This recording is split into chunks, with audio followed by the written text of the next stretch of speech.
Good afternoon or good evening, ladies and gentlemen. Welcome to another episode of the Crusty Up Podcast, episode 314, Lame, Lazy, and Ludicrous. That's right, my analysis of the fallacies of the recent BC election and other elections on their way. Tisk, tisk, tisk. All that and more come to the podcast. Please stick around. Listener view discretion is advised because I will swear, smoke cigarettes, make funny faces, and make fun of the politicians involved. What else is new? All that and more come up the show. Please, ladies and gentlemen, stick around. Hit it, sweetheart. Because I am hard, you will not like me. Yes, sir. There is no racial bigotry here. Here you are all equally worthless. From Western Canada, this is the Crusty Canuck podcast, a Canadian veteran's point of view on political, social, economic issues, and life. Here's Crusty. That's right. Welcome to the show, ladies and gentlemen. Episode 314 of the Crusty Up Podcast. I'm your host, Crusty Canuck. If you like and hear you see, click like, subscribe, share this content all over your social media platforms too. And don't forget, this podcast is brought to you in part by and supported by Veterans for Freedom Network. That's right. Stand to Veterans for Freedom. And coming soon, pay attention if you can, Veterans for Freedom TV, like-minded individuals such as myself and others will be probably sharing a network, podcast, comedy, all that good stuff. So stay tuned for that, ladies and gentlemen. Just a reminder, too, if you like and hear to see, click like, subscribe, share this podcast, all your social media platforms. Do not be shy and say hello. Hello, everybody. I'm Crusty Canuck. Pardon my absence the past, 8 or 8 days, sorry, when I had some dental work done there, my last video. You saw how my face was all swollen out there when I did my little vids on the fly thing. So there'll be a new feature on the Crusty Up Podcast. It'll be vids on the fly that I'll do for the YouTube and Rumble channels, respectively. Anyhow, interesting times in the past little while when it comes to elections in this country. Now, BC had an election there last Saturday. Today's the 28th. So what day was that? Yeah, that was the 19th. They had an election. And they still haven't decided who's the prime minister yet. Now, they keep saying it's close and it's tied and all this. Now, I'm going to summarize some of the news reports and some other like individuals that have put on their video series and their podcasts. Like, I'm going to play a blurb from Frank Vaughn there and from Clyde Do Something. Two great outspoken individuals that speak their mind on Canadian politics and world affairs, just like myself, just like others out there too. And they have a pretty good assessment of what the fiasco is when it comes to the BC elections. Now, provincial elections and federal elections fall under the same guidance, Elections Canada, as far as I know. Excuse me, unless that's changed too. But when you look at what happened in BC, right? Now, apparently they've had people that can mail in ballots, which I think is a fallacy. They have had actually phone voting. If you... I'm still having a chuckle at this. They actually called people and asked them who they voted for, who they want to vote for. I don't know the reason or why, the logic behind it, but that's kind of private, don't you think? Don't you think that's kind of private when it comes to, someone calls you up, who are you voting for? Well, here, give me your name and address and I'll put the vote in for you, right? No, that's a big no-no as far as I'm concerned. And these mail-in ballots too. Now, I can understand if you have to acquire votes from somebody in the hospice or a hospital or people that live in old age homes. I understand that. But then again, there's usually booths and kiosks set up at these places to help senior citizens and people that are ill or terminal to get their votes in if they decide to vote. Okay. This mail-in ballot bullshit doesn't fly with me. Now, I'm not going to tell the people of BC what to do and who to vote for. I don't really want to tell anybody who to vote for other than vote for common sense, not the conservative kind, but common sense for you and I, where we can get along, save our money, and live a decent life based on the fruits of our labors. Okay. But when you look at the fallacies that's going on in the BC government right now with this election, okay, you look at the population of that province, you look at the industry of that province and the cost of living in that province. And why is it taking you roughly 9 days to get a premier sitting in the BC legislature? Huh? Why? Now, I know I have some fans from the BC area, or in the BC area, in the province of BC. Sorry. Grammar's a bit off today. I've been running around like a hen with his head cut off. But needless to say, we got to look at this from a realistic point of view. Something shitty's in the works, ladies and gentlemen. Something's not right. Something isn't beneficial. Something isn't working. Right? Why is it taking 9 days to decide who's going to run a province? Right? Now, I'm going to play some blurps there shortly. Like I said, from Clyde Do Something and from Frank Vaughan and their perspectives on the election. My perspective is this: something shitty is in the works, something conspiratorial, something terrible, something just ain't right.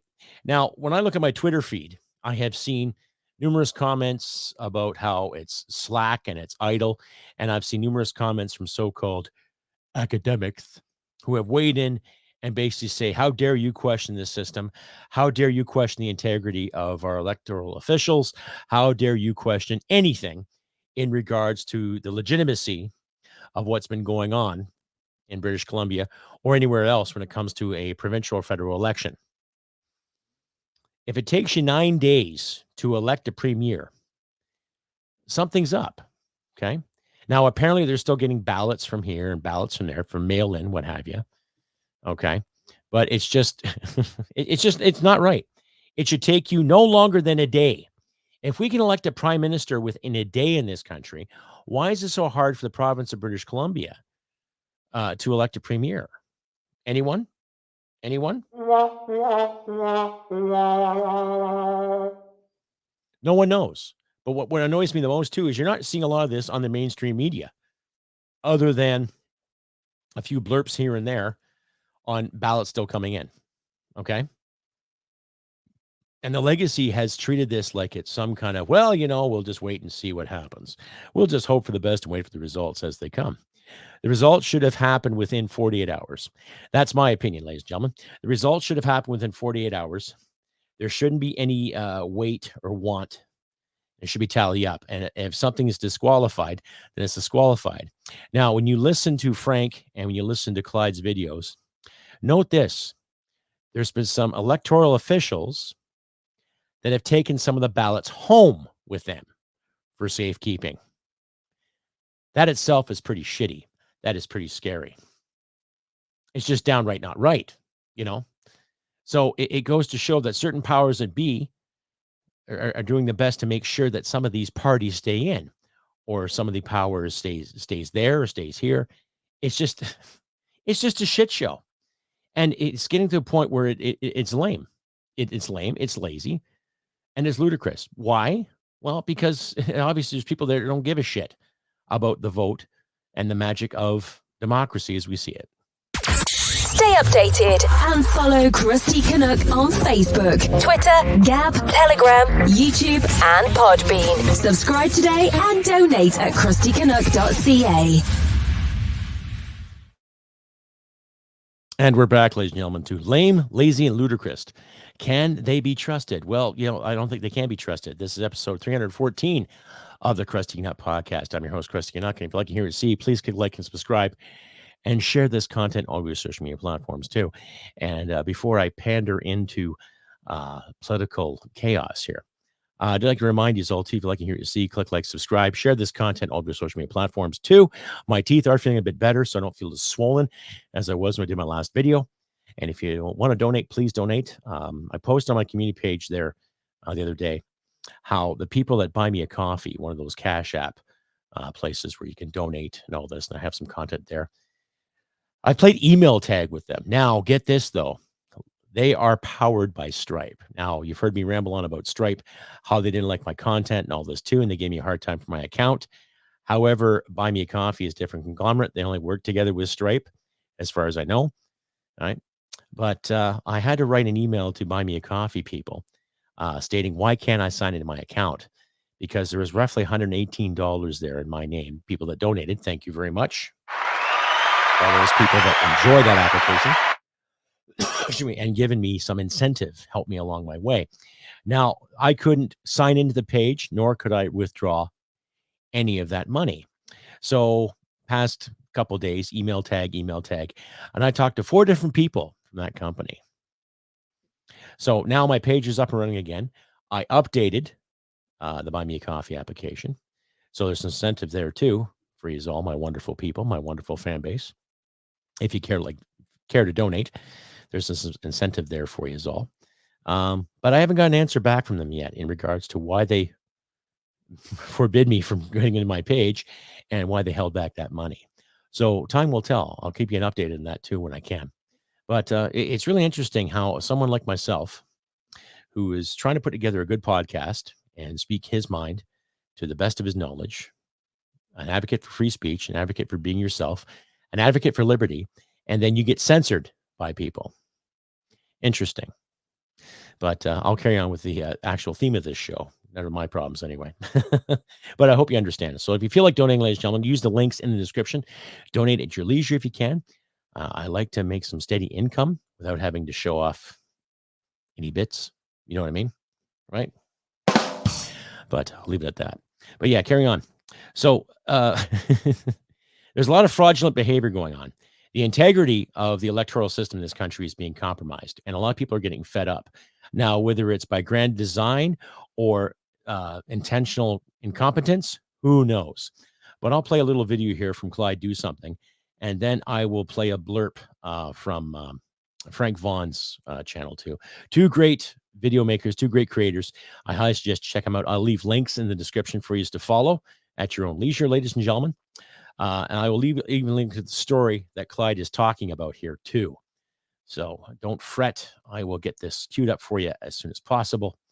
It's just interesting how common sense perspectives get washed away when it comes to these individuals calling the shots, whether it be for BC or any province. And keep in mind, too, today they're going to elect a premier in Saskatchewan. So let's hope that doesn't turn to a 3 or 4 day fiasco as well. So I'll just cue this up for you, and I'll keep the closed captioning on there, too, to read along if you have any audio issues there, too, ladies and gentlemen. I'll just make sure this is copacetic and everything's good to go. And like I say, ladies and gentlemen, you decide. You use your best judgment. And don't fret. Don't let these guys win. It's just that simple. So I'll play along. It's insane. Now, Marty up north is chiming in on this. Of course, he's an Albertan, but anyone in the country should be able to chime in on this. Everybody's watching British Columbia because, well, this is the integrity of all of our elections when you look at it closely. He says that's the problem with having a week in advance voting, mail-in ballots, and even phone-in ballots. It opens up to too many opportunities for cheating. Absolutely. Why is it that we're doing this? Elections need to be held in one day with in-person voting. Special ballots should be by rare exceptions. Like, obviously, if you cannot return to the country, you cannot return to the province, you're in the hospital and you can't get out. Like, these are exceptions, and why people should be able to do non-in-person voting. But what is this? We had bad weather. We had rain. So they're just calling people and saying, hey, would you like to vote? Just give us. Not to interrupt, but look at what Marty up north said too. That's the problem with having a week of advanced voting, mail-in ballots, and even phone-in ballots. Who in their right mind would do that? A phone-in ballot. And he's right. It opens up to many opportunities for cheating. Right? But yeah, wait, there's more. Give us your address. It's insane. It's really getting nuts to hear what's happening on this. Yukon Strong adding to this one. Canadian conspiracy theorists are doubting elections BC electoral integrity. That's not on them. It's on you that people are. We're not trusting it. It's on you. Absolutely. Hey, folks, this is a quick video for all the legacy media journalists, the woke progressive NDP voters that are running around Twitter right now trying to gaslight Canadians into thinking that they're conspiracy theorists for having doubts about the recent BC electoral outcome. And for them, I have this one very simple question. If Donald Trump were to take a bunch of ballots home from a polling station to his personal residence at Mar-a-Lago overnight in the name of election integrity, would you still consider the upcoming 2024 presidential election secure? Has a very different odor to it now, all of a sudden, doesn't it? And I know it wasn't a politician who took the ballots home or whatever, but it doesn't matter who these people were, or if it was election staff, or what's going on. I cannot envision a single scenario where anyone, for any reason, needs to take ballots home to their private residence unsupervised for any reason in any election anywhere on planet Earth. So I want you to think about that. I'm going to go for a skidoo ride here because, as you can see, climate change has hit the Yukon really hard this year. Yeah, he's definitely suffering from gullible boiling. Other people are chiming in on this. We have Frank Vaughn saying BC elections is a travesty when measured by its ability to instill public trust. Poll boxes taken home with poll workers, week-long delays, mail-in voting, vote by phone, absolutely abhorrent optics for democracy. And that was Clyde Do Something. I'll leave a link to this video, ladies and gentlemen, for your viewing and listening pleasure. He's quite the intelligent guy. He's a blue-collar guy. He's a family man. He's got some great videos, so check out his work there, ladies and gentlemen. That was Clyde Do Something. But he's made a valid point. You know, how can you trust the system? How can you trust anything that any government's going to say now? Right? People here in Alberta are upset with Danielle Smith because of her stance on the transgender issue and gun rights issues. And, you know, there's a lot of liberals out here in Alberta, and I'm not against them per se. It's just they think inside of a bubble. They're not as liberal as what, say, they were 30 years ago. Okay. Saskatchewan today is having an election as we speak. Who's going to be the new premier? And people are so worried about the NDP getting in because the NDP model is similar in Saskatchewan as it was here in Alberta a few years back, and what is nationally. It's all about wokeisms and progress and making sure little Billy can be little Betty whenever he or she wants to. Oh my goodness. It's a shit show, ladies and gentlemen, and we got to smarten up. Stay updated and follow Crusty Canuck on Facebook, Twitter, Gab, Telegram, YouTube, and Podbean. Subscribe today and donate at crustycanuck.ca. And you're back, ladies and gentlemen, to Lame, Lazy, and Ludicrous, episode 314, the Crusty Up Podcast. I'm your host, Crusty Canuck. And thank you very much to my new subscribers out there. I got a few more when I noticed in the stats. Thank you. You guys are awesome. Well done to all of you out there. Thank you very much for your kind support and your kind words. Please give me a thumbs up and give me a like and give me all these great comments if you can once you see this video, whether it be on YouTube, Rumble, and my other social media platforms too. Share this all around your leisure. If you feel like donating, please donate, ladies and gentlemen. Every little bit helps. Links will be in the description. I'll leave a link to Glide's video there too. And here's my buddy, Frank Vaughn. I've had him on my show a few years back, and we've done some live streams with some other like-minded individuals. And he's a good guy, and he's got a lot to say about this. So I'll play his video. And like, as always, ladies and gentlemen, you guys decide too what is right and what is wrong with our system. Like I said, it's a big shit show, and we got to clean it up. We got to sort it out. Doesn't matter if it's BC, Alberta, Quebec, New Brunswick.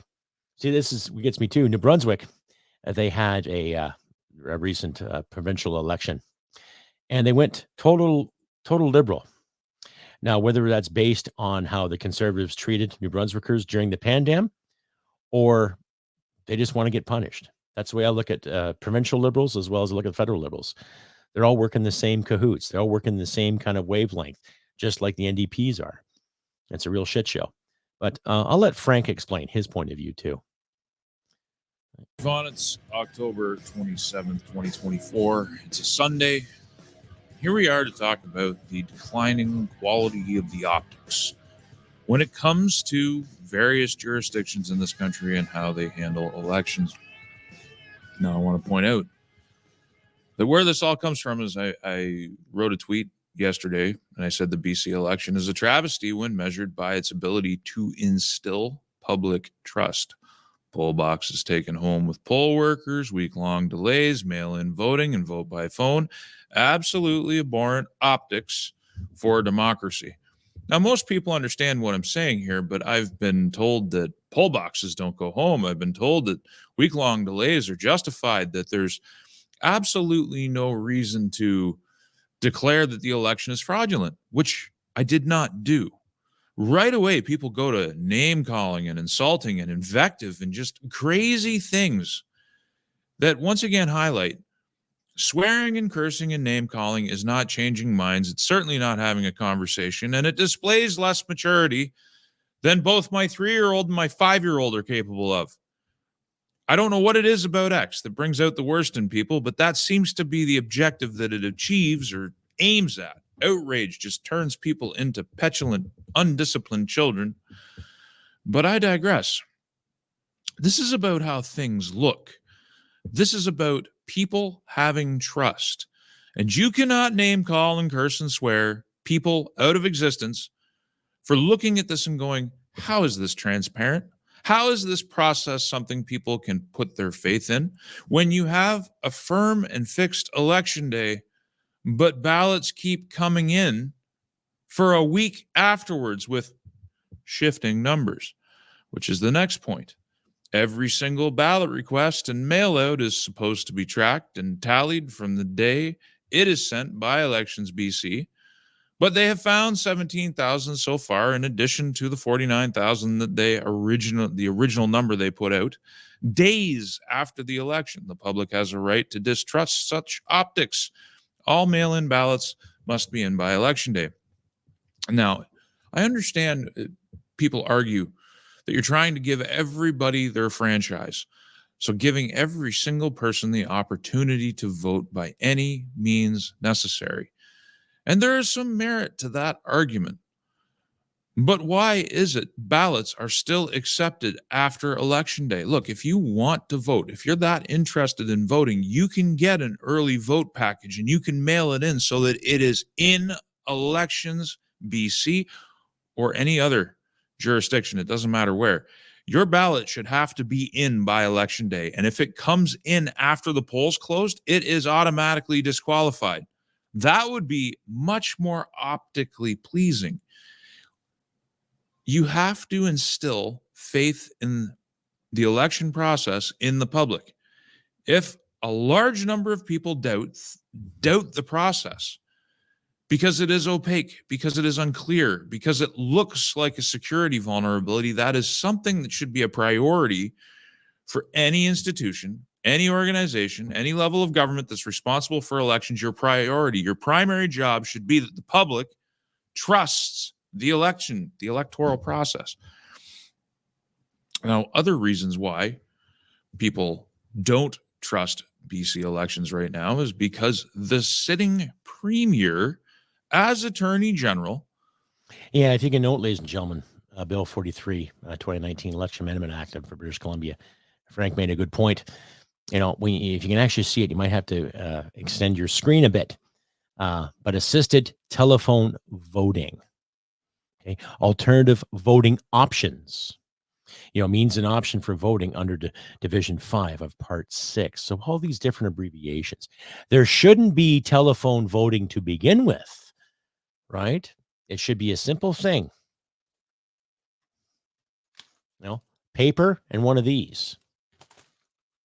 To me, that's more of a legitimate vote under any circumstance. And I don't care how advanced we become when it comes to telemarketing or teleprompting or any kind of information we can put over the airwaves or over the internet. Okay. No more tally machines, no more computers doing things for us. When it comes to voting for the right person for the right job, like I said, paper and pen. Was responsible for amending their elections laws to create the conditions that we're living under now. And as the count goes on, the count is benefiting the NDP, even though before the count began, all the data points that I seen showed that mail-in ballots should. He nails it right there, ladies and gentlemen. How is it going to benefit that party? So it doesn't matter who's in charge, it doesn't matter what party it is. Okay. How is it going to benefit that party? In this case, of course, is the NDP. Right? Self-explanatory, ladies and gentlemen. Should favor the BC Conservative Party. Now, should does not mean will, but again, It's just another source of doubt. You start with 49,000 ballots. You end up at 66,000 ballots. It's a floating number. Ballots are still coming in, and you're supposed to trust it. You put that ballot in an envelope, and then it goes through all of these other hands before it finds its way to election officials. You have to trust Canada Post. You have to trust so many people in the chain. There's so much introduction of security vulnerability just by having mail-in ballots. They shouldn't exist. But it is noteworthy that Ebby, the guy who is the sitting premier and so far is benefiting from these rules, was the guy who amended the rules. Again, this is just about public confidence. I'm not saying fraud is guaranteed to have happened here, but I'm also saying, or what I am saying, my primary purpose here is to say that people who doubt this, who look at this and go, man, that looks fishy, they have every right to. It's a reasonable position. And you would think officials would want to allay those fears. But instead, all they do is not the officials, but the people who are arguing for shut up and sit down and don't think about this. Election integrity is sacrosanct. And even questioning election integrity is a sin. That is not instilling confidence either. That's an attempt to bully people into silence, which is not appropriate in a functional democracy. And that's the thing. When you're telling people that, oh, nothing to see here, nothing going on here, this is just routine, right? You got people that want to defend.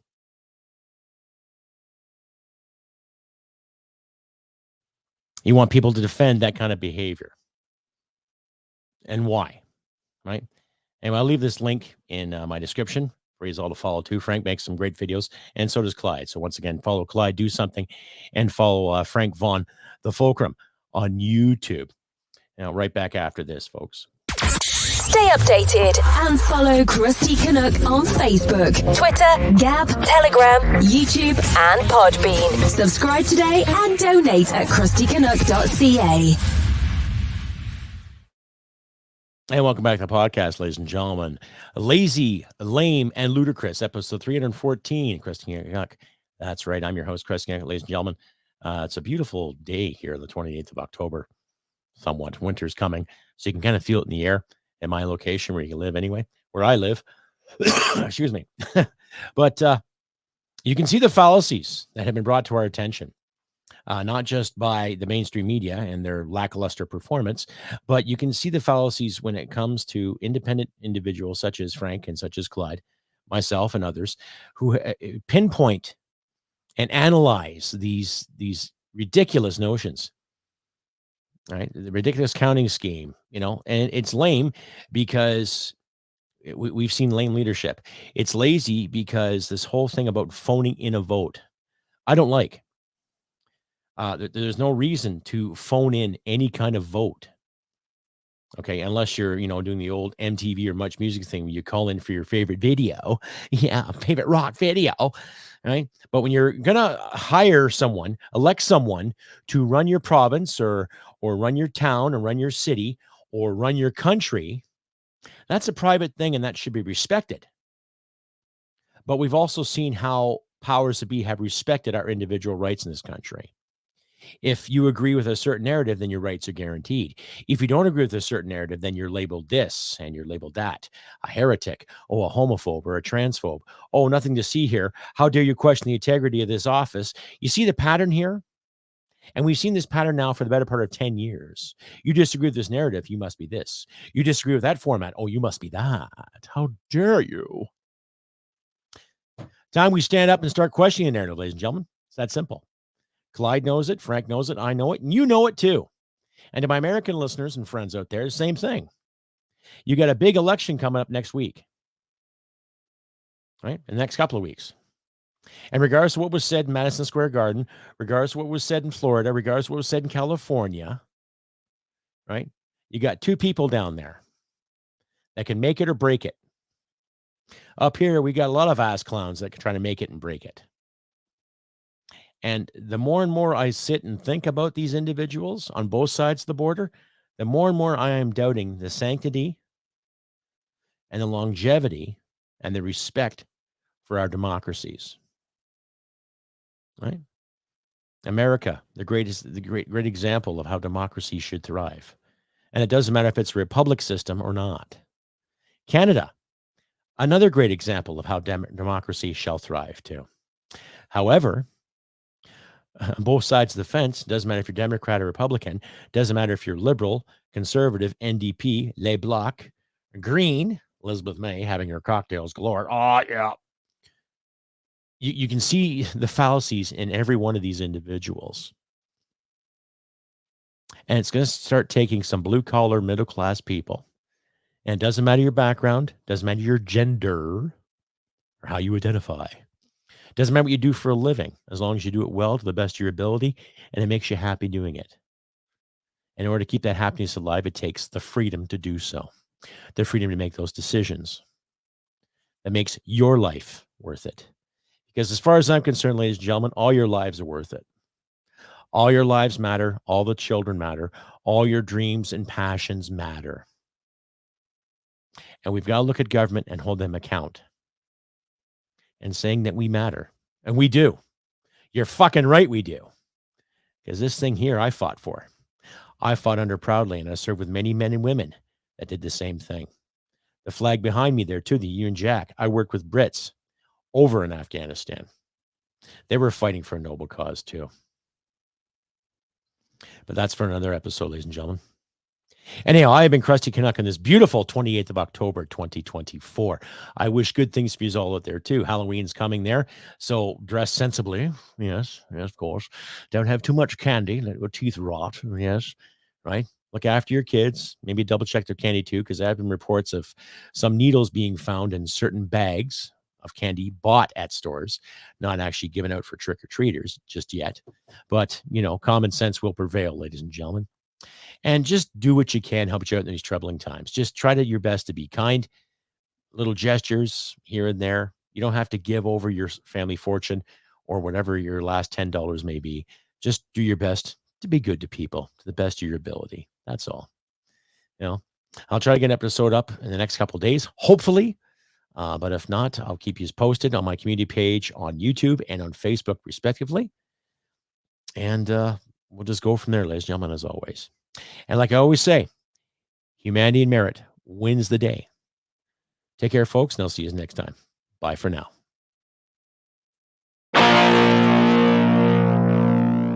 Hit it, sweetheart. Because I am hard, you will not like me. Yes, sir. There is no racial bigotry here. Here you are all equally worthless.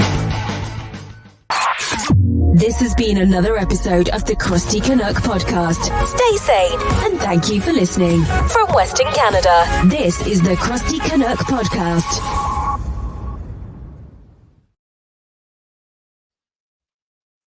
Served proudly. Hooah.